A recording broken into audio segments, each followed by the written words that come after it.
ಸಾಕ್ಷಿ ಮಾವ ಗಂಡ ಹೆಂಡತಿ ಇಬ್ರು ಸೇರಿ ಆಶೀರ್ವಾದ ತಗೋಬೇಕಲ್ವಾ? ಒಂದೇ ನಿಮಿಷ ಬಂದೆ.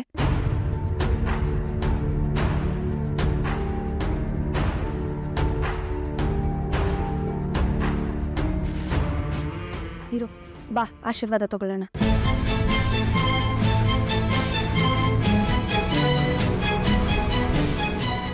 ಸಾಕ್ಷಿ ನೀನು ಒಬ್ಬಳೇ ಬಾಮ, ಪರವಾಗಿಲ್ಲ.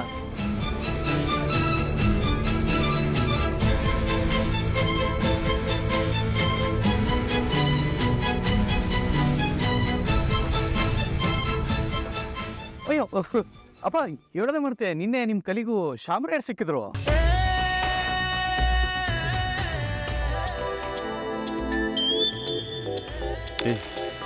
ನಿಮ್ಮಮ್ಮ ಫೋನ್ ಮಾಡಿದ್ದಾರೆ ಯುಗಾದಿ ಹಬ್ಬಕ್ಕೆ ಶುಭಾಶಯ ಹೇಳಕ್ಕೆ.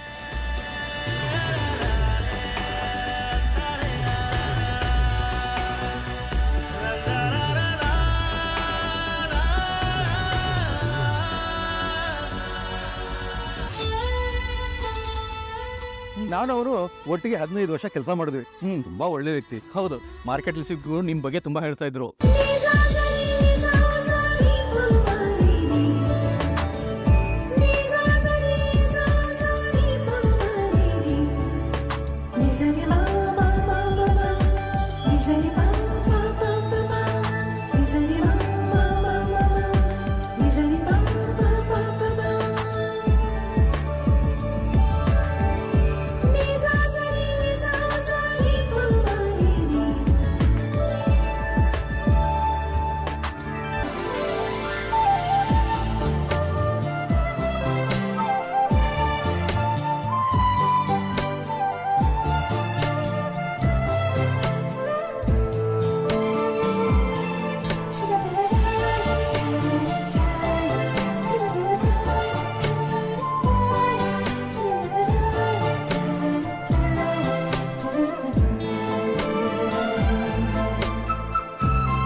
ಇವ್ರು ಯಾಕೆ ಇಲ್ಲಿಗೆ ಬಂದ್ರು?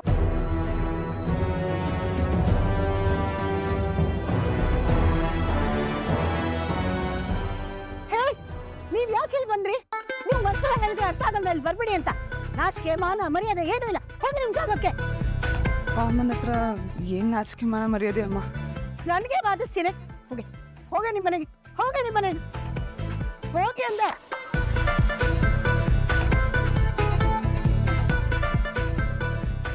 ಆಶೀರ್ವಾದ ಮಾಡಿದ್ದಕ್ಕೆ ಥ್ಯಾಂಕ್ಸ್.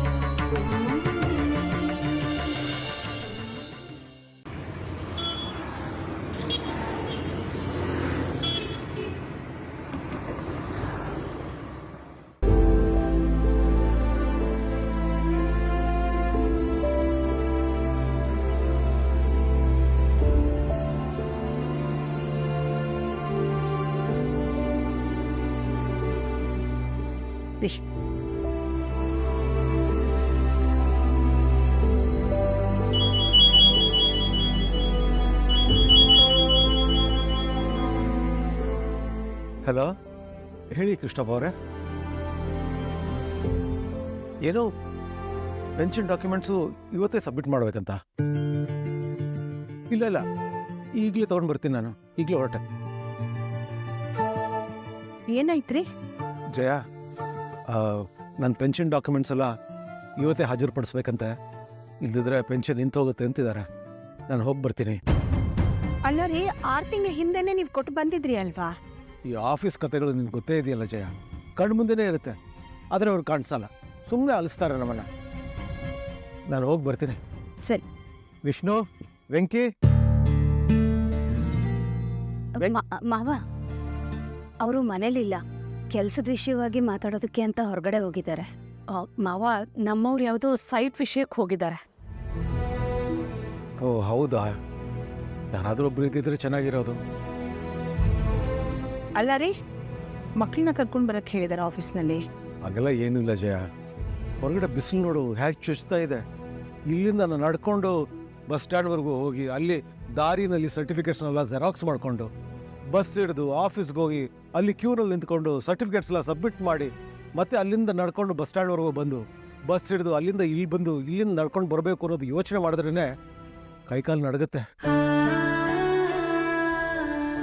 ಬೆಂಕಿ ಇದ್ದಿದ್ರೆ ಅವನ ಗಾಡಿಯಲ್ಲಿ ಆರಾಮಾಗಿ ಹೋಗಿ ಬಂದ್ಬಿಡ್ಬೋದಿತ್ತು. ಸರಿ ಬಿಡು, ಕಷ್ಟನೋ ಸುಖನೋ ಮನೆ ನಡಿಬೇಕಲ್ಲ, ಹೋಗ್ತೀನಿ. ಅದಕ್ಕೆ ಏನ್ ವಿಕ್ರಮ್? ನಾನು ಅವ್ರನ್ನ PF ಆಫೀಸಿಗೆ ಕರ್ಕೊಂಡು ಹೋಗ್ತೀನಿ.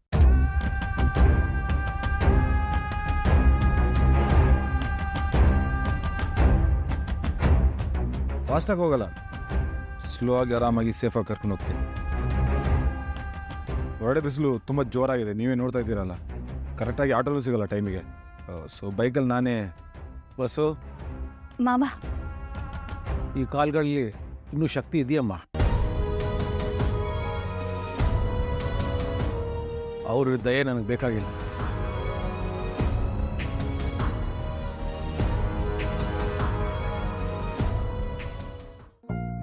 ಅದಕ್ಕೆ ನಾನು ಬರ್ತೀನಿ.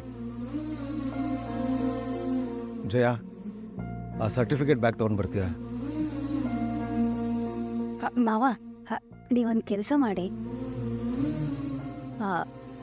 PF ಆಫೀಸ್ಗೆ ಸಾಕ್ಷಿ ಆಟೋದಲ್ಲಿ ಹೋಗ್ಬಿಟ್ಟು ಬನ್ನಿ.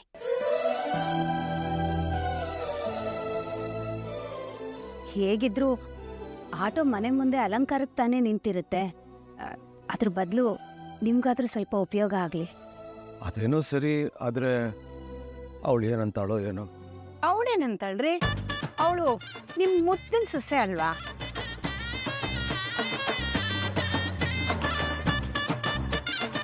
ನಿಮ್ ಸೇವೆ ಮಾಡೋದಲ್ದೆ ಏನ್ ಕಡ್ದು ಕಟ್ಟೆ ಹಾಕೋ ಕೆಲಸ ಇದೆ ಅವಳಿಗೆ.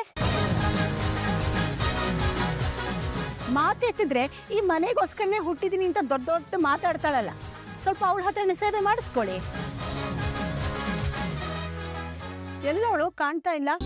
ಸಾಕ್ಷಿ ಅತ್ತೆ, ಅವಳು ಕೋಣೆಲಿ ಇರ್ಬೇಕು, ನಾನೇ ಹೋಗಿ ಕರ್ಕೊಂಡ್ ಬರ್ತೀನಿ. ಅಡಿಕೆ ಕೆಲಸ ಅರ್ಧದಲ್ಲದೆ ನೀವು ಹೋಗಿ ನೋಡ್ಕೊಳ್ಳಿ. ಅವಳೆಲ್ಲೋ ಹಿತ್ಲಲ್ಲಿ ಇದ್ದಂಗಿತ್ತು, ನಾನು ಹೋಗಿ ಕರ್ಕೊಂಡ್ ಬರ್ತೀನಿ.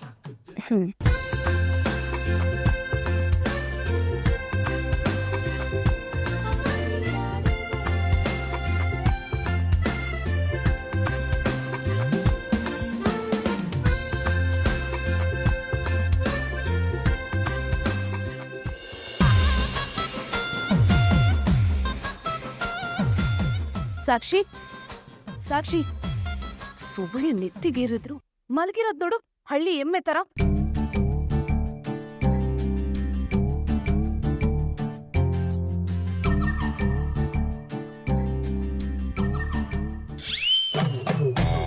ವಿಕ್ರಮೇನೆ ವೇದ ಅಲ್ಲಿ ಕಂತಪ್ಸ್ ಎಲ್ಲರೂ ಹೋಗ್ಬಿಟ್ರ?